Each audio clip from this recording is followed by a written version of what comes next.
Hola, soy la Basmati de nuevo con vosotros. Hoy para contaros una noticia de ayer, día 22 de enero, en el cual encontraron un lingote de azul egipcio. El azul egipcio se llama, me parece que silicato de cobre o calcio tetrasilicato, algo así, de calcio y cobre. Lo mismo que os conté el otro día de la púrpura, que con la conquista de eh, Bizancio se perdió el proceso de fabricación. Aquí pasa algo parecido. Es un azul, es el azul cerúleo, ¿no? Cuando veis a alguien que se queda cianótico con falta de oxígeno, nosotros tenemos bajo de nuestra piel, cuando hay que pintar carnaciones, lo que se hace es una veladura o bien verde o bien azul, porque las carnaciones, en el caso de la pintura mural, que yo vengo de hacer un máster ahí, hay que hacerlas muy rápidas. Por ejemplo, Miguel Ángel llevaba una puntata, o sea, un trozo de madera con el albañil, y entonces tenían que hacer como una serie, como si fuera un hojaldre, ¿no? De Arrichon, Tonacon, Tonaquino, o sea, primero arena del río, que hoy está prohibida extraerla, obviamente, porque eso es un daño ecológico muy grande. Y, ¿cómo se llama? Polvo de mármol blanco, en fin, tiene cal. Y, digamos, se van dando una serie de capas. La última capa tienen que ir, corre que te pillo, y entonces, digamos, no me acuerdo cómo se llama.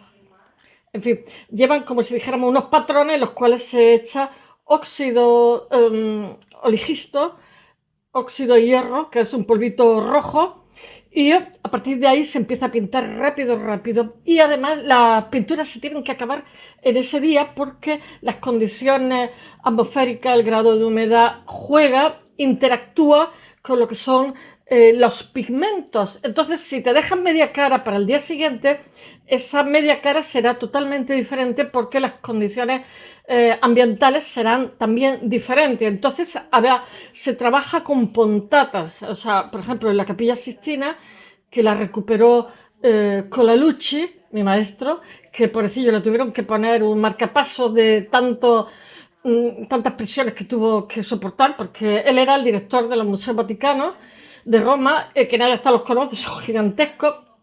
Era un maestro restaurador increíble. Y entonces, claro, primero tienen que ver, antes de tocar nada, tienen que ver los daños estructurales, los arquitectos, porque normalmente la mayoría de los daños tienen que ver pues con, yo qué sé, sillares que se han desajustado con el paso del tiempo y entonces se cuela y hay humedad y eso provoca humedad en el resto de cosas, ¿no? Y primero, digamos, hay que arreglar lo que son los daños estructurales y después se pasa a restaurar. Había montones de tesis doctorales sobre Miguel Ángel, hablando de esa especie de esfumato, ¿no? Tan contenido, que era como una veladura que hacía que todo, no sé, como una magia especial así, creara una atmósfera en la Capilla Sistina. Tal. Eso no es cierto. Después de 500 años de tesis doctorales, o por lo menos 100 o 200, resulta que es que había velas, y entonces había un coro que era el Lickstrati, que eran los niños adolescentes, cuando, digamos, empezaban a desarrollarse, pues cortaban, digamos, parte de su apéndice prominente, no quiero decir la palabra porque si no me censuran, y estos niños lo que pasa es que no sufrían los cambios hormonales y seguían teniendo voces infantiles, digamos, con la caja torácica de un hombre, ¿no? Entonces tenían como Farinetti, que también le pasó, ¿no? El cantante de ópera famosísimo, ¿no? Y Castrati.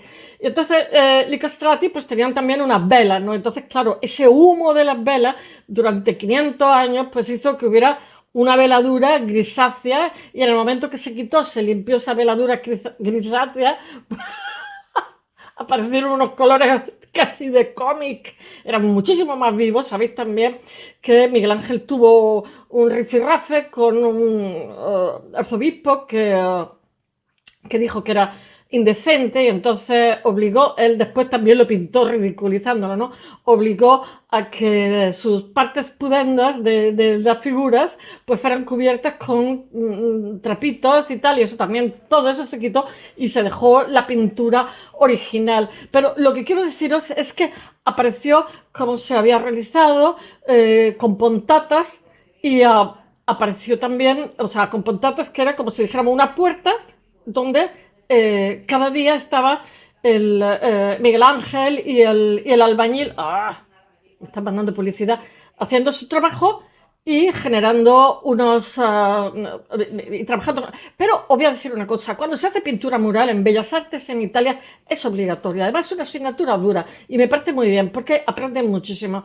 Cuando llega el día siguiente, aunque todo lo hayas hecho correcto, pues resulta que por lo que sea, por los factores ambientales, porque el pigmento no es de buena calidad, porque han mezclado mal, lo que sea, entonces pues te toca picar y volver a empezar por el principio y volver a hacer esa imagen. Eso es complicado. Es casi como una película, el storyboard, ¿no? Que cada día tienes que contar como una escena, pero corre que te pillo antes que se haga de noche y antes que las condiciones medioambientales varíen, fluctúan, porque simplemente de un día a otro, aunque esté en invierno o esté en verano, fluctúan. Y eso es complicado, complicadísimo. Todo esto viene a colación de que Miguel Ángel tuvo que hacer muchísimas carnaciones. Carnaciones es la carne. ¿Cómo pintas la carne? Que es de las cosas más complejas que hay. De hecho, cada artista, cada maestrillo tiene su librillo. ¿Cómo pintas las carnaciones? Corre que te pillo. Pues das una veladura azul cerúlea, que es, por ejemplo, esta, pues sería un color aproximado. O das un color verdoso. Cada artista tenía su tal. Entonces, siempre cuando vas a pintar una escena, das una veladura, porque si no, demasiado, me están llamando por teléfono, los colores vibran demasiado, entonces se te va al ojo un punto. Mientras que si das una veladura antes de empezar, estos colores quedan como si dijéramos trenzados, unidos, ¿no? Bueno, y aquí entra a colección lo que es el azul cerúleo, ¿no? El azul cerúleo, que es como se llama normalmente el azul egipcio, en el siglo fue utilizado por la cuarta dinastía, porque ya sabéis que cuando hay un desarrollo agrícola y tal, hay un excedente y entonces eso permite que los faraones sean mecenas y se crean tal. Pero se ha visto eso a día de hoy, esa noticia la conté hace poco tiempo, que muchísimos pigmentos egipcios, que el arte egipcio es excepcional, provenían de Creta. Creta fueron también, o sea, muy simultáneos en el tiempo y además una civilización sofisticadísima que después desapareció, vete a saber por qué, no sabemos si por terremotos, por invasiones, o por una suma de los pueblos del mar, o yo qué sé, pasa también como la micénica, desaparecieron. Pero claro, obviamente eran civilizaciones espectaculares, sofisticadas, que entre ellas, digamos, interactuaron, ¿no? Y en el caso de los pigmentos, los cretenses eran maestros. Bueno, lo que quiero deciros es que este color, que lo habréis visto seguramente en los escarabeos, en los escarabajitos estos egipcios, ese es el azul egipcio del que os voy a hablar hoy y que desaparece en el siglo IV después de Cristo y tiene un proceso, como os conté el otro día, de la púrpura de Corinto, que es un proceso complicadísimo. Pero ahora, excavando en la Domus Aurea, que no para de dar sorpresas, pues se ha encontrado un lingote, que es lo que os voy a contar alguna vez. Se ha encontrado un lingote de azul egipcio. Entonces, bueno, se han encontrado dos vasijas, pero aparte de las dos vasijas con este lingote, para conseguir el azul egipcio se utilizaba arena que llevaba cal y sobre todo el cobre, ¿no? Y había que ponerlo a lo mejor a 1000 grados, que eso es una locura. Había que calentarlo 2 veces, o sea que era una cosa, tenía un proceso que era una risa de complicado, ¿eh? Pero os voy a decir una cosa, aunque se dice que desaparece el proceso en el siglo IV después de Cristo, sin embargo se ha visto pintura en el siglo XVII y pintura renacentista en el cual aparece no sabemos de dónde vino. También decir una cosa, yo casi hago acuarela a diario, pero no la hago con idea de venderla y tal, sino con idea de no perder mano. Entonces, la acuarela, en los óleos, hay, digamos, 3 pinturas básicas a partir de las cuales sacas todos los colores. De hecho, cada pintor tenía sus propios colores, predomina y tal, bien por el ambiente o bien por no sé, no lo sabemos, ¿no? Pero o por su gusto simplemente, o por un cúmulo de cosas, ¿no? Entonces, si mezclas estos 3 colores, te pueden salir los colores que sean, para gustos colores, ¿no? El azul cian, amarillo cadmio, rojo magenta, son los 3 del óleo.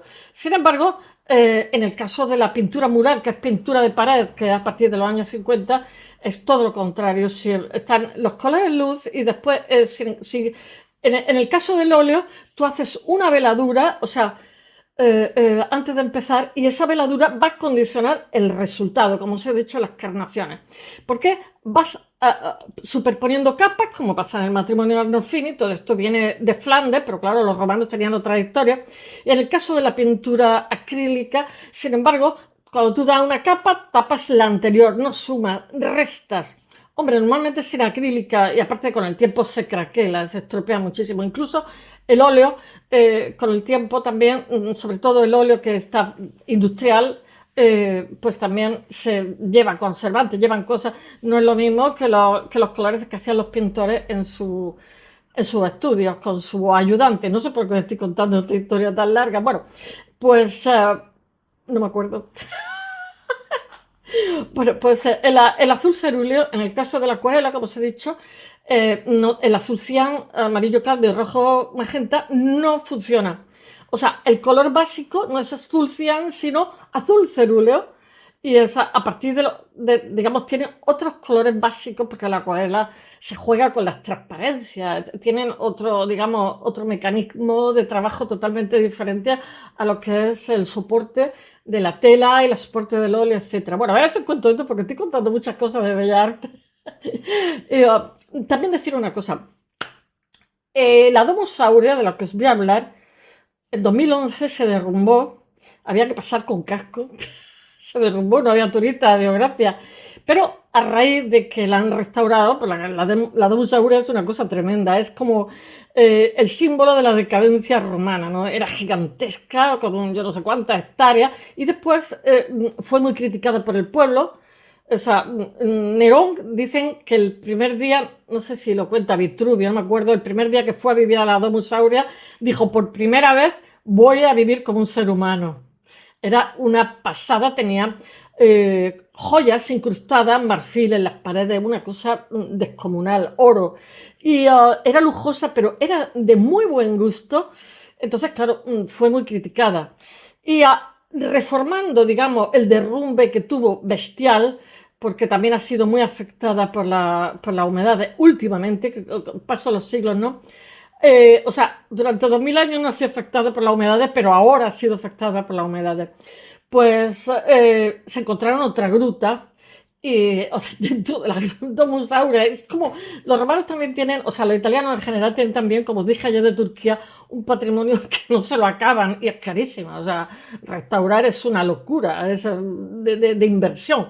Y no siempre se nota, por decirlo de alguna forma. Hay una inversión de muchísimas horas, de buscar los pigmentos originales, de pintarlo correctamente, de si lo deja a la luz, o sea, porque hay muchas teorías sobre la restauración, de si las deja visibles. Pues, o sea, los orientales no son partidarios, sin embargo, los occidentales, que están condicionados con, digamos, otra cultura, sobre todo con los arquitectos. Después hay muchas intervenciones de arquitectos que les meten resina y ya lo desgracian para siempre, porque de ser una pared que respira, porque son paredes de cal, las asfixian y amarillean, y entonces las estropean, en fin. Pero bueno, es que también se meten en camisa de once varas, no son profesionales y quieren hacerlo todo. Bueno, lo que quiero deciros es que el descubrimiento de la Domus Aurea neroniana, en el Renacimiento hubo un chico que estaba en Roma y se coló en un agujero. Entonces a partir de ahí se descubre la Domus Aurea. Entonces, pues esta Domus Aurea influye muchísimo en el Renacimiento. Es que se llama la grotesque o algo así, porque era de gruta, porque claro, son grutas subterráneas preciosas, ¿no? Lujosísimas. Y entonces, pues eso influye. Bueno, si vais a los Uffizi de Firenze, ahí de Florencia, o sea, todas las paredes, toda la decoración que hay en las paredes está imitando a la Domus Aurea neroniana. Ahora mismo os conté que estaban haciendo un aparcamiento en el Four Seasons, que es un hotel de 5 estrellas, unas cadenas que son preciosas, y se encontraron parte de la Domus Aurea y, bueno, capital americano, barrieron y otra cosa mariposa, siguieron haciendo. Pero obviamente, claro, es que es una ciudad que está totalmente llena de restos. En Roma hay poquísimos semáforos para cruzar, porque es que hace un agujero y te sale de todo. La Roma medieval, la Roma romana, yo qué sé. ¿Y por qué decía yo esto? Bueno, pues porque la Domus Aurea fue muy denostada por el pueblo, y lo que hicieron los siguientes emperadores romanos pues fue llenarla de escombros, o sea, la anularon.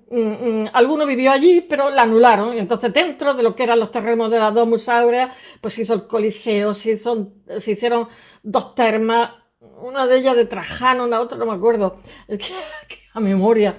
Y quiero decir, pero aunque os parezca curioso, todos estos escombros que le echaron a la Domus Aurea, lejos de, digamos, matarla, hicieron que Roma es muy húmeda, porque tiene un río, el Po, la protegieron de la humedad. Y ha sido ahora cuando, a partir del Renacimiento, cuando se ha, digamos, quitado todos esos escombros, es cuando la humedad le afecta muchísimo, porque Roma es una ciudad, no, me acuerdo que hay un poeta español que Roma, cuidado para caminante o algo así, Alberti, que escribió un libro que vivió mucho tiempo en Roma, exiliado, y decía, Roma peligro para caminantes, ¿no? Y entonces te dice en verano por qué zonas tienes que ir para que no te dé el sol, porque ahí parten las piedras y está el puerto de Ostia, pero está relativamente, no está tan cerca.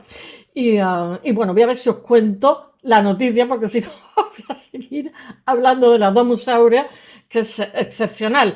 Rafael Sanzio también lo saca en su... Hay una obra suya, es que no me acuerdo cómo se llama, que saca la Domus Aurea.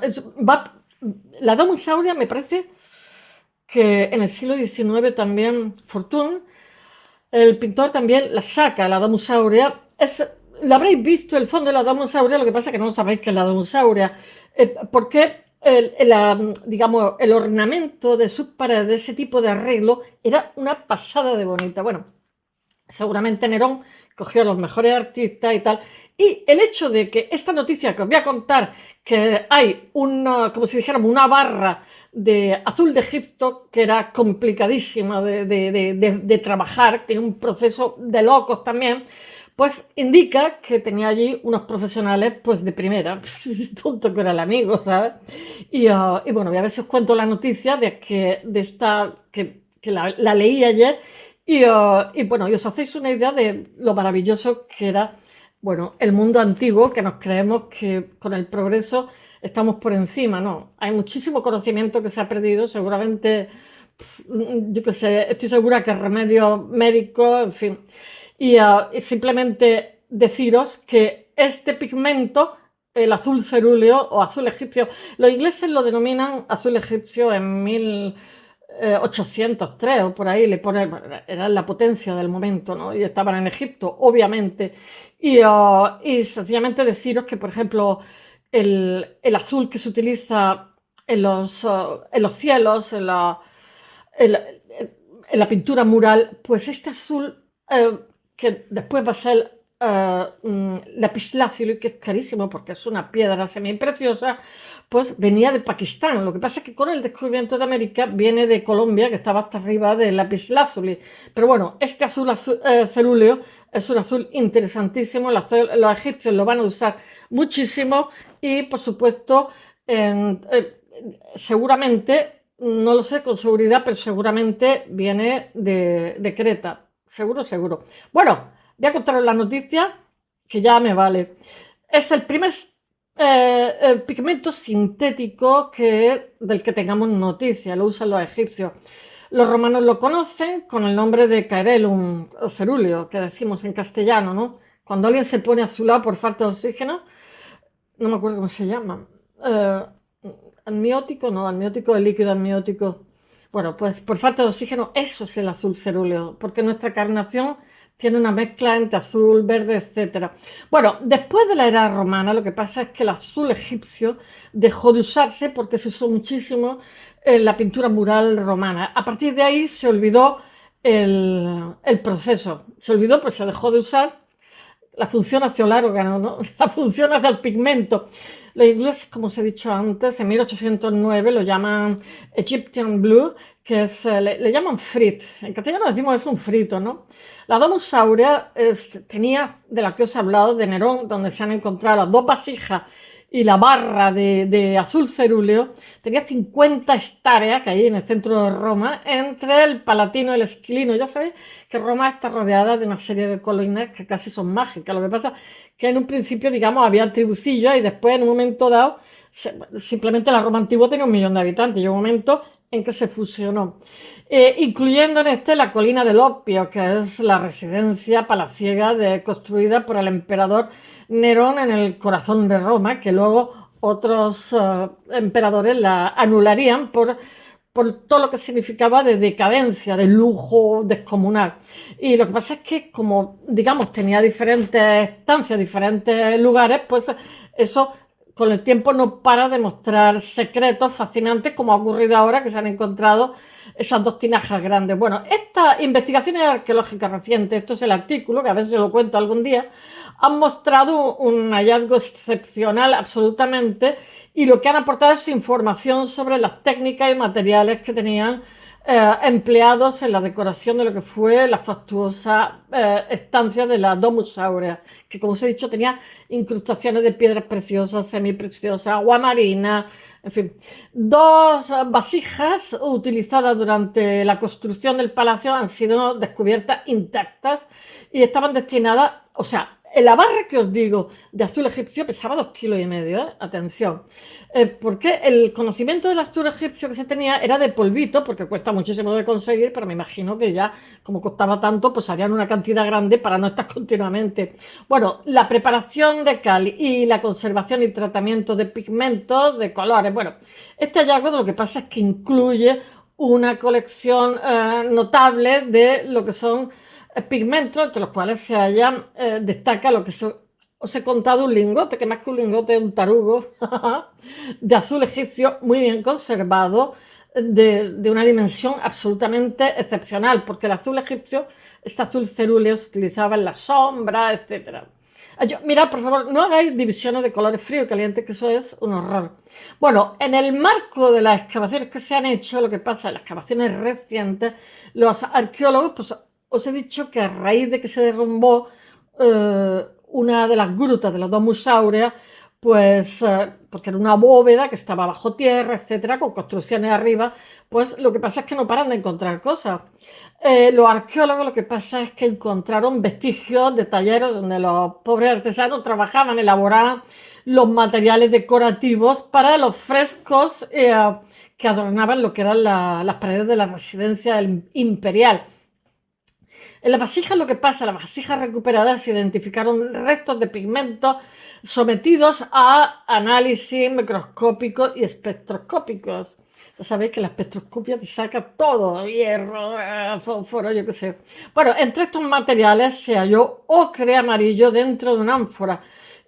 También pigmentos en tono rojizo, que serían óxido de hierro seguramente, como el realgar y la tierra roja, almagrera, es lo que decimos nosotros, ¿no? Pero sin embargo, el descubrimiento más sorprendente, los árabes usan mucho la almagrera, más sorprendente es un lingote de azul egipcio de 15 centímetros de altura y 2,5 kilos, 2,4 kilos tenía, que tiene un tamaño sin precedente en el ámbito arqueológico, pero claro, si estaban haciendo una residencia gigantesca no podían usar 100 gramos o 50 gramos, tenían un tarugo ahí que de vez en cuando le daban un palo y sacaban pigmento. Bueno, el azul egipcio, que le llaman frit, es un pigmento sintético que no se encuentra en la naturaleza, es el primero que se conoce, es de la cuarta dinastía. Es que tengo la publicidad, cada 2 por 3 tengo que estar aquí con la publicidad. Bueno, se fabrica a través de un proceso de cocción que tiene que alcanzar unas temperaturas tremendas. Es el cobre el que interactúa, pero tiene que ser muy cuidadosos para, digamos, conseguir lo que desean, ese azul cerúleo. Es una mezcla de silicio, roca caliza, minerales con cobre, carbonato de sodio, etcétera, etcétera, etcétera. Lo investigaron en el siglo XIX, que os conté el otro día, con el púrpura de Tiro, que fue, digamos, el boom de los colores sintéticos, que lo que pasa es que, digamos, tardan en llegar a los diferentes países, pero a partir de ahí hay muchísimos colores sintéticos. Bueno, este procedimiento, lo que pasa es que una cosa es saber de qué está compuesto y otra cosa es conseguirlo, que tiene unos procesos que es una risa. Este procedimiento, lo que pasa, está descrito por el arquitecto romano Vitruvio en su obra de arquitectura, que es el libro 7, capítulo 11, lo estoy mirando en una chuleta porque no me la sé de memoria, y es conocido al menos desde el tercer milenio antes de Cristo, en el antiguo Egipto, como os he dicho, la cuarta dinastía. También lo usaban los de Mesopotamia. Es que vamos, el creciente fértil, de ahí viene todo. El azul egipcio se difundió por el Mediterráneo y se convirtió en un elemento esencial en las decoraciones pictóricas romanas. Se utiliza para crear efectos cromáticos, obviamente, obviously. No se ha acabado de decir que la Richard Tonaquino cada vez, digamos, tienen menos cal y más marmolina, polvo de mármol, ¿no? Al final. Pero si le hacéis un agujero, también se usa en América, sobre todo en Perú, si le hacéis un agujero cuando está acabado, es como, está compactado, o sea, los colores no están como en el románico, que serán, ¿cómo se llama? Pintura mural al seco, que la rasca y ya se van, ¿no? Podías hacer un agujero en la pared y te seguía saliendo aquí atrás, porque se había impregnado todo. Lo que pasa es que en Pompeya los romanos, en vez de utilizar el arricho en tonaquino, tienen 6 capas, un trabajo de loco. Lo que pasa es que, claro, si tienen los murales que tienen en Pompeya, que son simplemente espectaculares. Bueno, todavía hay villas de millonarios que quieren que le hagan, mis compañeros de Bellas Artes, están en eso, o trabajan haciendo tatuajes, o cosas así. Quiere que le haga frescos auténticos, genuinos, que tienen una risa también para hacerlo. Y bueno, a menudo el azul cerúleo aparece en combinación con otros colores, por supuesto. Entre sus aplicaciones destacan la creación de sombras en el tono de la piel de la figura, en el sombreado también, en la veladura que se le da abajo, etcétera, en el sombreado de los pliegues, la vestimenta, etcétera, etcétera. En el, ¿cómo se llama? En la iluminación de los ojos. Esto es una tontada, vamos. Bueno, el tamaño y peso del lingote encontrado en la Domus Aurea, lo que pasa es que lo convierte en una absoluta rareza, pero si el cometido que tenían los artesanos era de hacer una villa gigantesca, pues no podían andar con poco peso. Habitualmente este pigmento lo que pasa es que se encuentra en polvo y en pocas cantidades, como en pequeñas esferas, como porque eso es el descubrimiento que han hecho del azul egipcio, pero obviamente se han encontrado un tarugo porque tenían un desafío gigante, porque esas esferas se le han encontrado en Pompeya, pero claro, serían encargos de particulares para que les pintaran la villa. Bueno, la presencia de un lingote tan grandote supone que había un oficio grande por parte de los que estaban allí trabajando, de los artesanos que trabajaban en el Palacio de Nerón, y subraya el lujo y el presupuesto que tenía el asunto, la sofisticación de las decoraciones, ¿no?, imperiales. Os voy a contar lo que dice la directora del Parque Arqueológico del Coliseo, porque claro, en lo que es la Domus Aurea es donde está el Coliseo, en el centro de Roma, y otras, ¿cómo se llama?, otras termas, hay 2 termas más, hay un templo de Venus, hay montones de cosas, porque es que Nerón se hizo una villa, que llaman los italianos, es una villa que no vea. Dice Alfonsina Russo: el descubrimiento de este lingote y otros pigmentos confirma la habilidad y creatividad de los oficios que trabajaron en la maestría de las decoraciones de palacio utilizando materiales increíblemente costosos.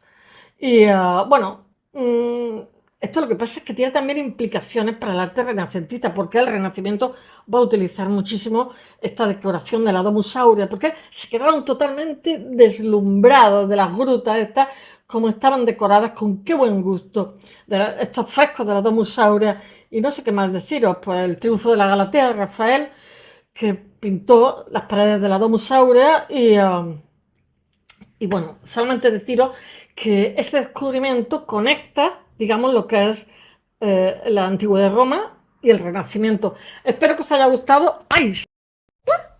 Y hasta mañana.